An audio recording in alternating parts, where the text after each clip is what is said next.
Hello again, everyone. I hope you had an excellent lunch and are back again to join us for this version of Piercing the Veil. I need some more tea, so I hope you guys have some too. There's gonna be some talking the next hour or so. Hello! Hello.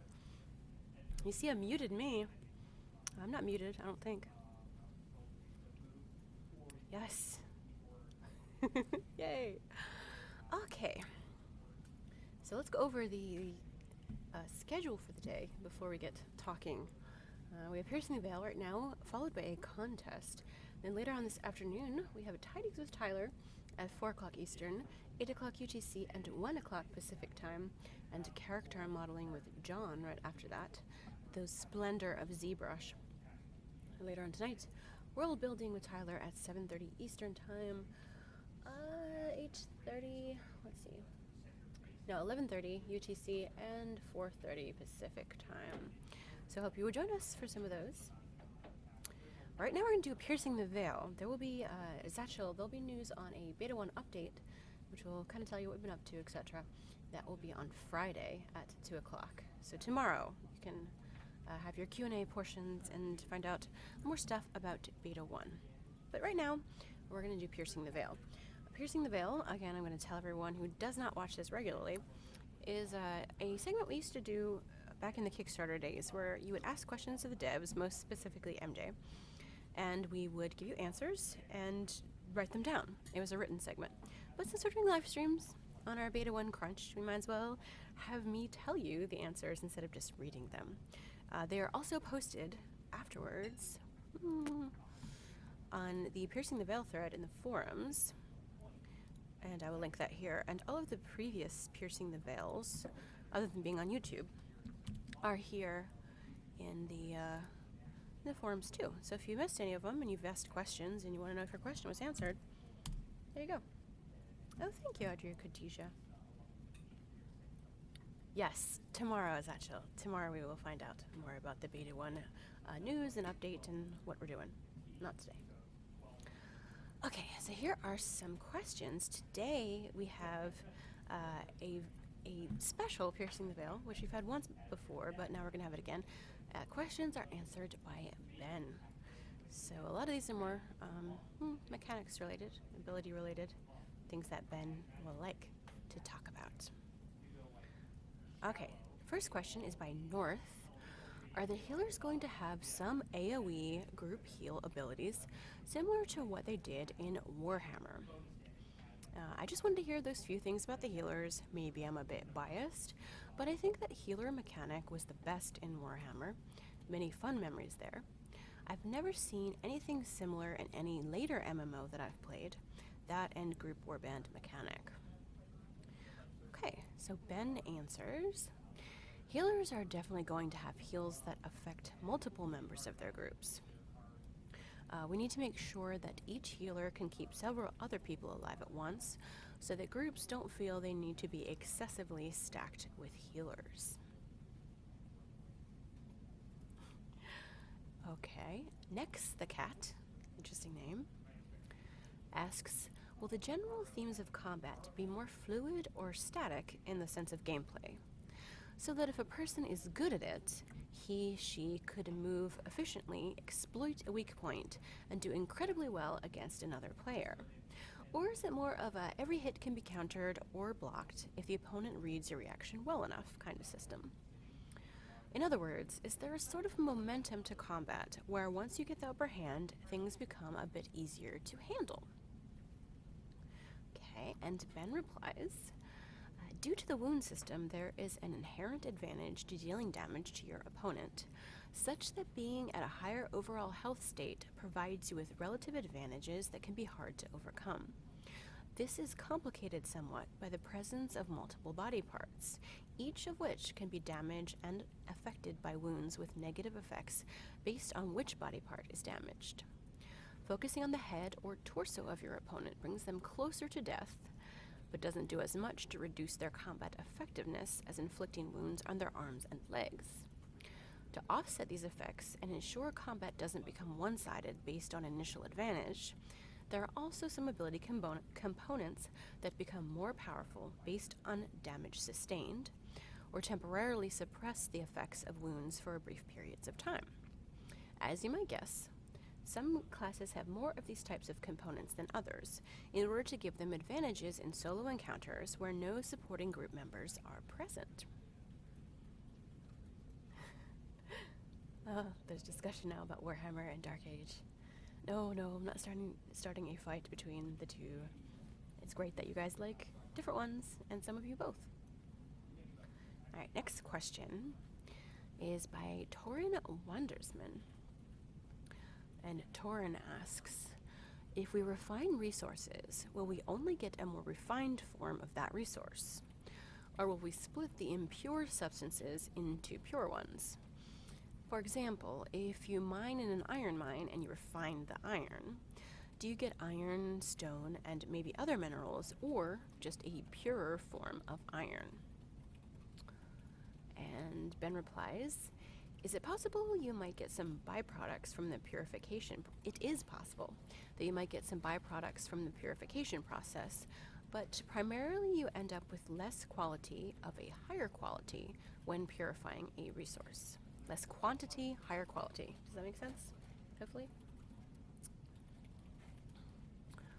Altharan asks, can we expect consumable throw weapons, like knives, axes, used as a base attack, alike to an arrow shot by a bow from a non-archer class with different characteristics, range, needing a free hand, perhaps? If yes, can we expect a class with advanced weapon throwing, like an archer, has advanced archery? Answer to that is, right now there are some weapons that are meant to be throwable, but there isn't a class as focused around throwing as archers are around archery. Okay, question from Societal. Societal's talking about a Vine clip of the ballista that we shared, I think last week. I'm going to share it with you guys now, if you haven't seen it, because this will make not a lot of sense if you don't.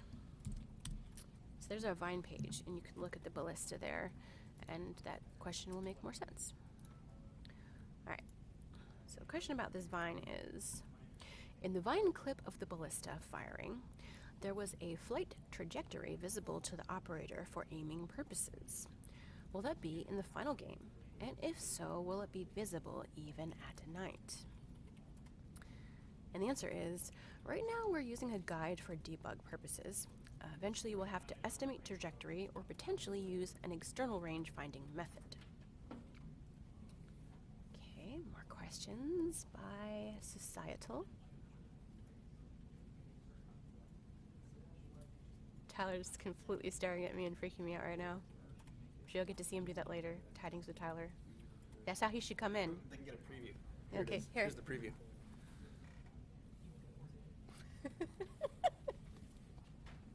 Lovely. Something to look forward to later.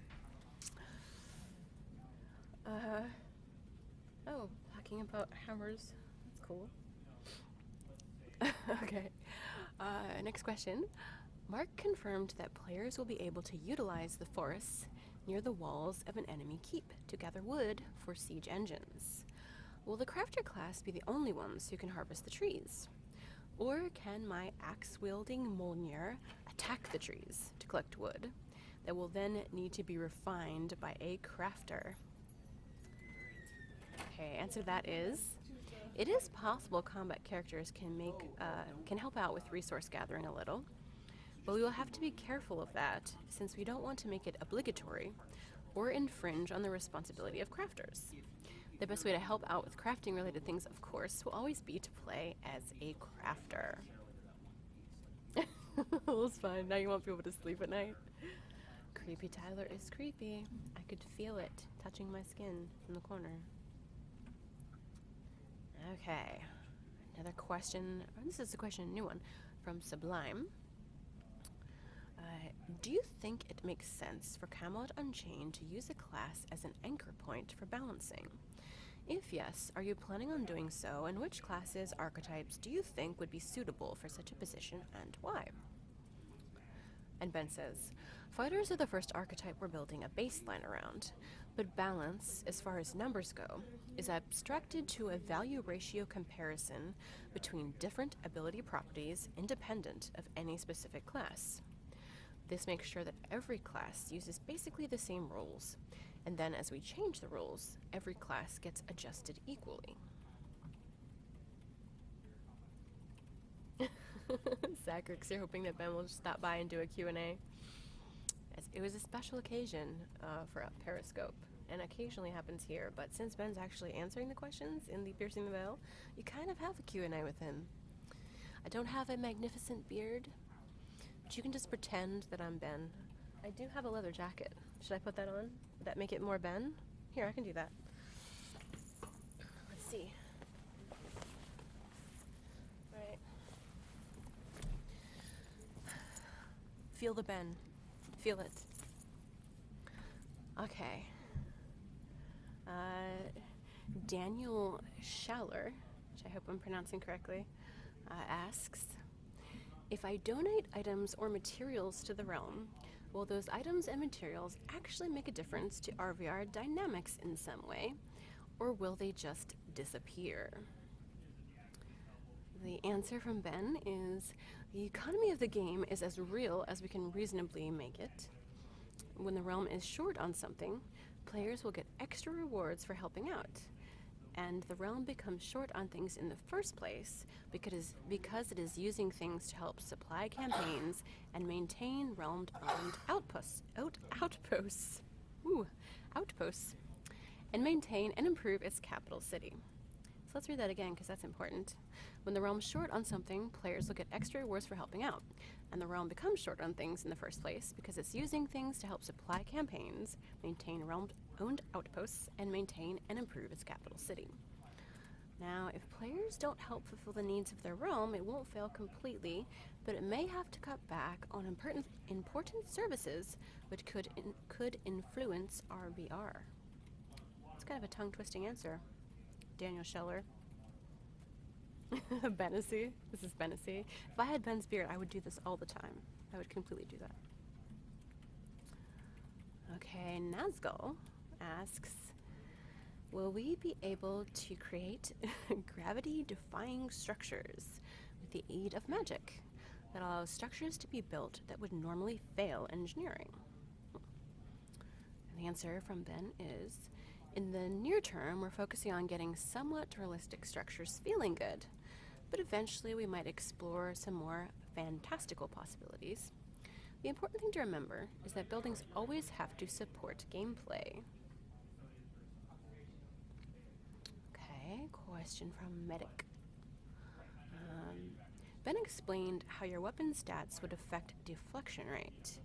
Will stats such as agility or dexterity also be factors in your rate of deflection? And the answer to that is no, not so much as possible. We want to make primary stats the basis of equipping items, rather than also directly providing additional bonuses to the stats those weapons provide. Agility and dexterity provide other unrelated bonuses that improve the performance of your character as they increase. So there isn't overlap that requires us to account for the same things increasing from multiple sources. And Veruca has a question. If I fire a fireball that hits a water wall, okay, the result is steam. But if the owner of that steam, and hence the one who isn't harmed by it, is whoever put the most power into the collision, how can I tell I won? And it's okay for me to run through the steam. Also, that means there will be steam clouds all over the place, looking identical, but some harmful to Arthurians, others to Vikings. The answer to that is, realm theming of effects is something we'll be putting more time into the future, in addition to group context, so that you can tell when something that targets only members of a group is from someone in your group and will affect you, or someone in another group and won't affect you. Helpful. Just run through it, Latvian? You think that's the answer? If it hurts you, you know it's not yours? Could happen. Roque, I'm gonna say, is this person's name. It would be Rogue, but there's a Q. Roke? Perhaps Roke? Okay, Roke asks, I understand the different races will have different initial base stats, like the bigger races having more strength and vitality, right? So, I thought it would be cool that at the beginning, males and females had slightly different base stats, same as with the races. For instance, females could have more attunement or faith, but less strength than males, etc. And the answer to that is we have talked for a long time about starting stat differences by gender, but these are more likely to be specific to race rather than generic. So males of one race might have different stat differences with females of the same race than males of another race have with females of that race. Okay. Question from Sublime. Considering that balance is omnipresent in an RVR focus game, how often are you planning to make balance adjustments during beta? Will it change as the beta goes on? If yes, how and why? The answer from Ben is, at the beginning of beta, lots of things will be very unbalanced because we won't have had many players testing for long periods to find out what the unbalanced things are yet. You can expect some pretty big changes at first as we work out a lot of the larger issues and slowly work our way down to smaller, more specific details. At first, changes are likely to happen pretty frequently and affect a lot of things at once. But as time goes on and changes become more subtle and focused, it will start taking longer to try them out and see if the results meet our expectations before deciding what else needs to be changed. And Ben talked a little bit about balance in our surprise Periscope stream yesterday. So if you have balance questions, he had more information about it, but you might want to check that out on YouTube. Hello, Min4, that's nice. Okay, next question is from Foggy.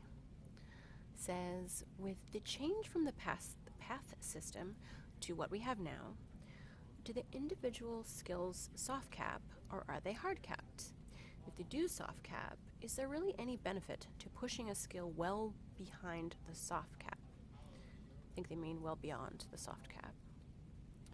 Okay, so the answer from Ben to that is players earn proficiency with individual components up to a mastery level, which is basically a soft cap beyond which further progression takes increasingly longer, up to a theoretical maximum that would take an exponentially long time to reach.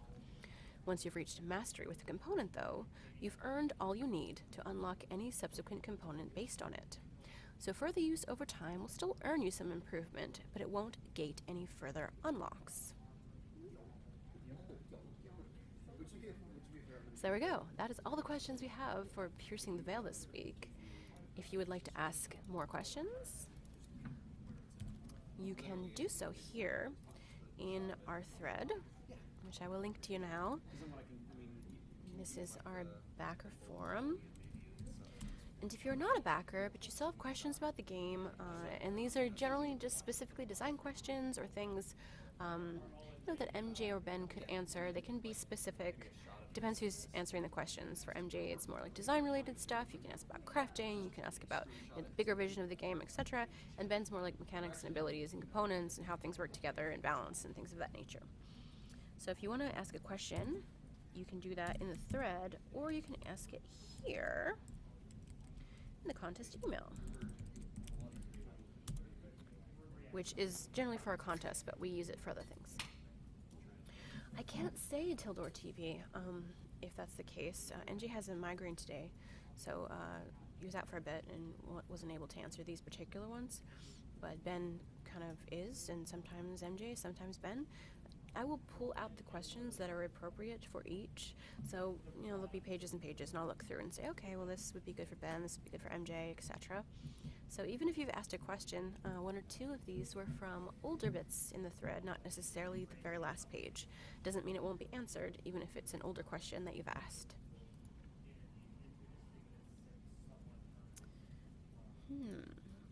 I don't know if the mic's in stereo, Silver Ghost 02, because I'm speaking at it kind of at a corner, because otherwise, remember how we talked about occlusion? Otherwise, it'll be occluded. Maybe it'll be stereo. If I talk in it here, is it stereo?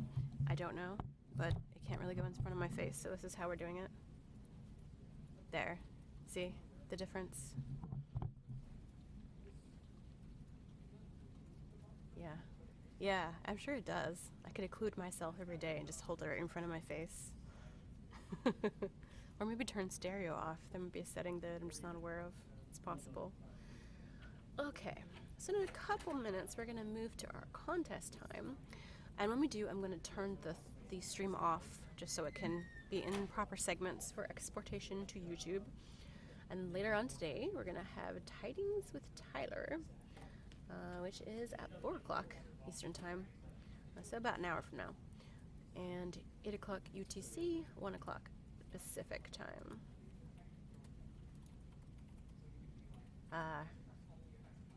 It's a known bug, Lotween. That's good. Okay, so let's see if we are ready to announce the contest. I'm going to turn this right off, and I'll come back in a minute with my jacket. I'm going to stop channeling Ben. Okay, I'm going to take my jacket off, and I'll come back, and we'll do the contest. So hang out just a minute, and you might have to refresh. Thanks, guys. See you in a bit.